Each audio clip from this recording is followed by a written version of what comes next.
എന്താണ് വിജയത്തിൽ പ്രതികരണം? ജനങ്ങളാണ് വിജയശില്പികൾ. കേരളത്തിലെ ജനങ്ങൾക്ക് all love to you, we all love you so much. നിങ്ങൾ അർപ്പിച്ച ഉത്തരവാദിത്വം അത് നിറവേറ്റാൻ ശ്രമിക്കും. രാഹുൽ ഗാന്ധി ഞങ്ങൾ എല്ലാവരും ഓർമ്മിപ്പിച്ചിരുന്നു, ഇതൊരു അവസരമല്ല, ഇതൊരു ഉത്തരവാദിത്തമാണെന്ന് ഓർമ്മിപ്പിച്ചിരുന്നു. അവിടെ ജനങ്ങൾ അറിയിക്കുന്ന മാറ്റം അത് ഡെലിവർ ചെയ്യാനുള്ള റെസ്പോൺസിബിലിറ്റിയാണ് പാർട്ടിയും മുന്നണിയും ഏൽപ്പിച്ചത്. അത് UDF നേതൃത്വം ഒറ്റക്കെട്ടായി നിറവേറ്റിയിരിക്കുന്നു. വിജയശില്പികൾ ജനങ്ങളാണ്. കേരളമാണ് ജയിച്ചത്, കേരളത്തിലെ ജനങ്ങളാണ് ജയിച്ചത്. അവർക്ക് നന്ദി.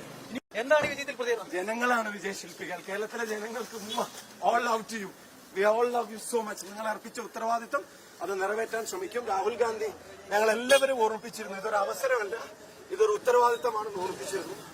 അവിടെ ജനങ്ങൾ അറിയിക്കുന്ന മാറ്റം അത് ഡെലിവർ ചെയ്യാനുള്ള റെസ്പോൺസിബിലിറ്റിയാണ് പാർട്ടിയും മുന്നണിയും ഏൽപ്പിച്ചത്. അത് UDF നേതൃത്വം ഒറ്റക്കെട്ടായി നിറവേറ്റിയിരിക്കുന്നു.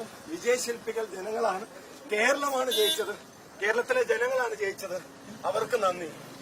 വേണമെങ്കിൽ ഒരു വാശി പിടിച്ച് കേരളത്തിൽ എവിടെയെങ്കിലും ഒരു മണ്ഡലത്തില് ഷാഫി പറമ്പിലിന് മത്സരിക്കാമായിരുന്നു. അയാൾ ഒരു വാശിയും പിടിച്ചില്ല. അയാൾ മത്സരിക്കാൻ ഇറങ്ങി പുറപ്പെട്ടില്ല.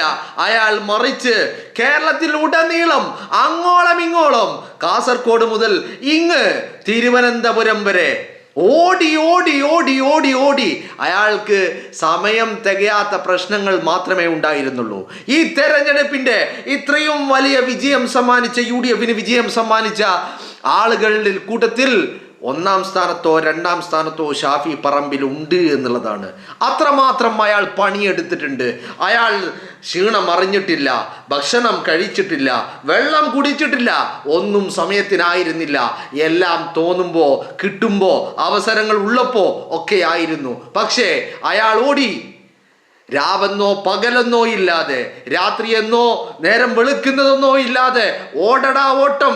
കേരളത്തിന്റെ അങ്ങോളം ഇങ്ങോളം ഓടി ഓടി ഓടി പലയിടങ്ങളിലും അയാൾ എത്തിപ്പെടാതെ പോയതാ. പലയിടങ്ങളിലേക്കും അയാൾക്ക് എത്താൻ കഴിയാതെ പോയതിൻ്റെ കാരണങ്ങൾ മാത്രമേ ഉണ്ടായിരുന്നുള്ളൂ. അയാൾ എല്ലായിടത്തും ഓടുകയായിരുന്നു. ഈ തെരഞ്ഞെടുപ്പിൻ്റെ മുഖ്യ വിജയത്തിൻ്റെ ശില്പി എഗെയിൻ ആൻഡ് എഗെയിൻ അതിൽ ഒരാൾ, ദ ക്രൗഡ് പുള്ളർ ഷാഫി പറമ്പിലാണ് എന്നുള്ളതാണ്. അത്രമാത്രം ആ മനുഷ്യൻ കഷ്ടപ്പെട്ടിട്ടുണ്ട്.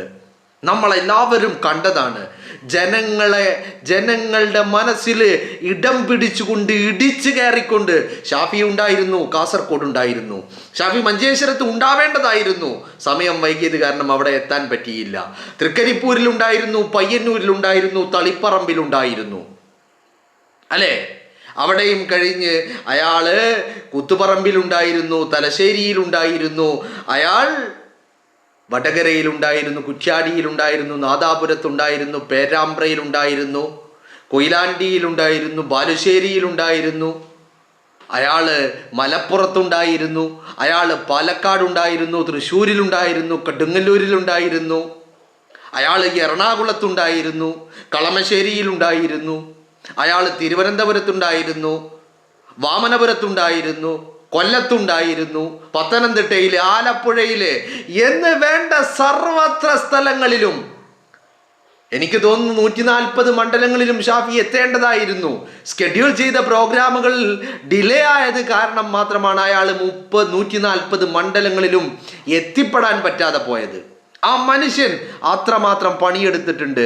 ഞാനിപ്പോൾ ഇന്നിങ്ങനെ വാമനപുരത്ത് നിന്ന് സുധീർ ഷാ പാലോട് വിജയിച്ച് കയറിയതിൻ്റെ ആ ഒരു വാർത്ത ഇങ്ങനെ കണ്ടപ്പോഴേ എൻ്റെ മനസ്സിലൊക്കെ ഓടിയത് ആ വാമനപുരത്തിൻ്റെ മണ്ണിൽ സുധീർ ഷാ പാലോടിന് വേണ്ടിയിട്ട് ഷാഫി പറമ്പിൽ നടത്തിയ റോഡ് ഷോയാണ്. വാമനപുരം എന്നൊക്കെ പറഞ്ഞാൽ ഈ പറയുന്ന അന്തംഗമികളുടെ കോട്ടയാണെന്ന് പറയുന്നതാ.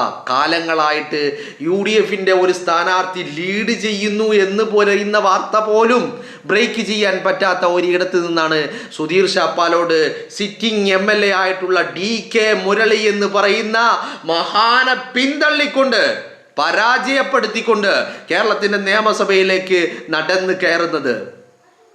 പറഞ്ഞു വരുന്നത് ഷാഫി ഈ തെരഞ്ഞെടുപ്പിലെ ജയൻ ക്രൗഡ് പുള്ളർ അത് ഷാഫി പറമ്പിലായിരുന്നു. ബാക്കി എല്ലാ നേതാക്കളും മത്സരിക്കുകയായിരുന്നു.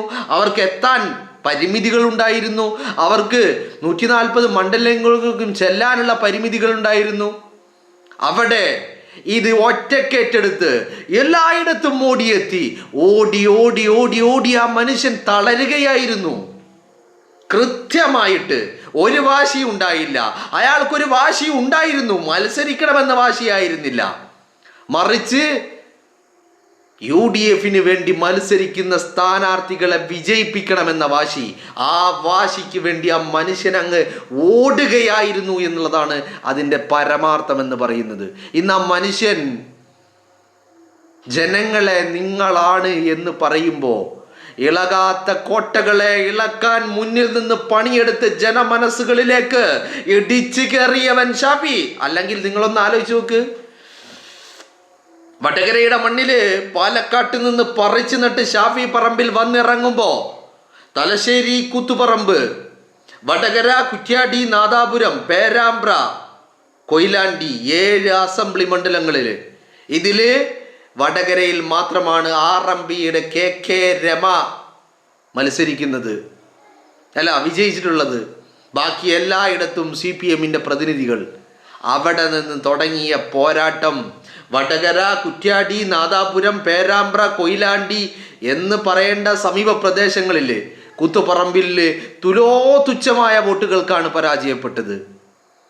അതിൽ തലശ്ശേരി മാത്രമാണ് ഒരു വലിയ വിജയം CPMന് ലഭിച്ചിട്ടുള്ളത്. ബാക്കി എല്ലായിടത്തും തുച്ഛമായ വോട്ടുകൾക്ക് കൂത്തുപറമ്പിൽ പരാജയപ്പെട്ടത്. ബാക്കി എല്ലായിടത്തും വിജയം. കൊയിലാണ്ടിയിൽ വിജയിച്ചു, വർഷങ്ങൾക്കിപ്പുറം കൊയിലാണ്ടി വിജയം. പേരാമ്പ്രയില് LDFന്റെ കൺവീനർ TP രാമകൃഷ്ണൻ മത്സരിച്ച പേരാമ്പ്രയില് ഞാൻ പറയുന്നു, ഫാത്തിമ തെഹ്ലിയയുടെ വിജയത്തിന് പിന്നില് പേരാമ്പ്രയുടെ മണ്ണില് വീണ ഷാഫിയുടെ രക്തത്തുള്ളികൾക്കും പങ്കുണ്ട് എന്നുള്ളതാ. ആ ഷാഫിയായിരുന്നു ഈ തെരഞ്ഞെടുപ്പിന്റെ ആ മനുഷ്യനെ വർഗീയവാദിയാക്കാൻ. എന്തൊക്കെ കേരളത്തിൽ സംഭവിച്ചാലും എല്ലാം ഷാഫിയിലേക്ക് കൂട്ടിക്കെട്ടാൻ സഖാക്കള് ആവും വിധം പണിയെടുത്ത് നോക്കിയതാ. പക്ഷേ ഷാഫിയുടെ രോമത്തിൽ തൊടാൻ സാധിച്ചില്ല. രോമത്തിൽ. മനസ്സിലായില്ലേ? ആ പേരാമ്പ്ര, വടകര, കുറ്റ്യാടി, നാദാപുരം ഒന്ന് പറയണ്ട. ആ മനുഷ്യനെ സമ്മതിച്ചു കൊടുത്തേ മതിയാവൂ. കാരണം തെരഞ്ഞെടുപ്പ് നോട്ടിഫിക്കേഷൻ വന്ന് നേരെ ഡൽഹിക്ക് പോകുന്നു, KPCCയുടെ വർക്കിംഗ് പ്രസിഡന്റ് എന്നുള്ള രീതിയിൽ. അവിടെ നിന്ന് സ്ഥാനാർത്ഥി നിർണയം കഴിഞ്ഞ് കേരളത്തിലേക്ക് എത്തുന്നു. പിന്നീട് ഉണ്ടായത് തുച്ഛമായ ദിവസങ്ങൾ മാത്രമാണ് ബാക്കിയുണ്ടായത് അയാളുടെ മുന്നിൽ. ഒരു 10, 14, 15 ദിവസം. ഈ ദിവസങ്ങളിൽ അത്രയും ആ മനുഷ്യൻ അങ്ങനെ കിടന്ന് ഓടുകയായിരുന്നു. ഓടി ഓടി ഓടി ഓടി ഓടി ഓടി അവസാനം തൻ്റെ വിയർപ്പ് തുള്ളികൾക്ക്, അധ്വാനത്തിന് ഫലമുണ്ടാകുന്ന വിധം UDFന് ആ വലിയ വിജയം സതീശൻ പറഞ്ഞ 100+ എന്ന് പറയുന്ന ആ ഒരു ഫിഗറിലേക്ക് എത്തിക്കാൻ സാധിച്ചു എന്നുള്ളതാണ്.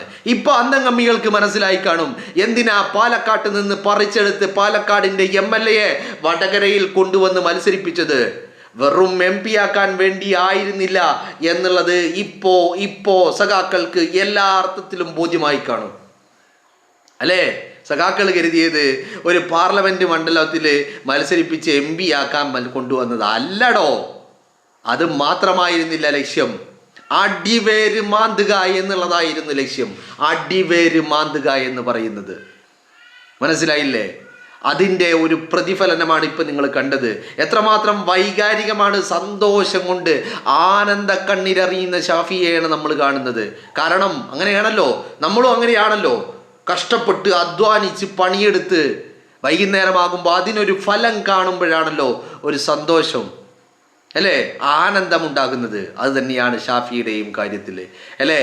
ഈ തെരഞ്ഞെടുപ്പ് വിജയത്തെക്കുറിച്ച് ചർച്ച ചെയ്യുമ്പോൾ ഷാഫിയെ മറന്നു പോകാൻ പറ്റില്ല. കാരണം തെരഞ്ഞെടുപ്പ് പ്രചരണ ഘട്ടത്തിൽ എല്ലായിടത്തും ഓടിയെത്താൻ ഷാഫി മാത്രമേ ഉണ്ടായിരുന്നുള്ളൂ എന്നുള്ളതാണ് അതിൻ്റെ യാഥാർത്ഥ്യം എന്ന് പറയുന്നത്. പിന്നെ ഒരു കാര്യം എന്ന് പറയുന്നത്, ഇതൊരു ജിന്നാണ് ബഹൻ, ഇതൊരു ജിന്ന. അല്ലെങ്കിൽ നിങ്ങൾ നോക്ക്, ഈ പറയുന്ന വടകര ആരംഭിക്കാറുണ്ടെന്ന് വിചാരിക്കാം. അത് കഴിഞ്ഞു കഴിഞ്ഞാൽ കുറ്റ്യാടിയും നാദാപുരവും പേരാമ്പ്രയും കൊയിലാണ്ടിയും ഈ പറയുന്ന ഇടങ്ങളൊക്കെ ഞങ്ങളുടെ കോട്ടകളാണ്. കോട്ടകളെന്ന് പറഞ്ഞാൽ മറ്റൊരാൾക്ക് കടന്നു ചെല്ലാൻ പോലും അനുവാദമില്ലാത്ത കോട്ടകള്, ആ കോട്ടകൾ തകർത്തിട്ടാണ് അവിടെയുള്ള മനുഷ്യരുടെ ഹൃദയത്തിലേക്ക് ഷാഫി പറമ്പിൽ എന്ന് പറയുന്ന മനുഷ്യൻ ഇടിച്ചങ്ങോട്ട് കയറിയത്. ഷാഫി ഉണ്ടാക്കിയ ഓളം, ഷാഫി ഉണ്ടാക്കിയ ഓളം, വടകരയിൽ ഉണ്ടാക്കിയ ഓളം, ആ ഓളം, അതിൻ്റെ പ്രതിഫലനം അതിൻ്റെ ചുറ്റുപാടുകളിലും നമുക്ക് കാണാൻ കഴിഞ്ഞു. കേരളത്തിൽ ഉടനീളം കാണാൻ കഴിഞ്ഞു എന്നുള്ളതാണ്. അവിടെയൊന്നും ഒതുങ്ങുന്നില്ല ഷാഫി പറമ്പിൽ. ഒരാവേശമായിരുന്നില്ല ആ മനുഷ്യൻ പ്രചരണ ഘട്ടങ്ങളിൽ. ആദ്യ റൗണ്ടിൽ, രണ്ടാം റൗണ്ടിൽ, മൂന്നാം റൗണ്ടിൽ, അവസാന ലാപ്പിൽ ആ മനുഷ്യൻ ഇങ്ങനെ ഓളങ്ങൾ സൃഷ്ടിച്ചു കൊണ്ടേയിരിക്കുകയായിരുന്നു എന്നുള്ളതാണ് ഇതിൻ്റെ യാഥാർത്ഥ്യം എന്ന് പറയുന്നത്. എന്താണെങ്കിലും ഷാഫി പറമ്പിൻ്റെ അധ്വാനം വെറുതെയായില്ല. അയാൾ ഓടിയത് വെറുതെയായില്ല. അയാൾ ഉറക്കമൊഴിച്ചത് വെറുതെയായില്ല. അയാളുടെ ഭക്ഷണക്രമങ്ങൾ തെറ്റിയത് വെറുതെയായില്ല. അയാൾ വെയിൽ കൊണ്ടത് വെറുതെയായില്ല. എല്ലാത്തിനും ഒരു റിസൾട്ട് ഉണ്ടാക്കിയെടുക്കാൻ സാധിച്ചിരിക്കുന്നു എന്നുള്ളതാണ്.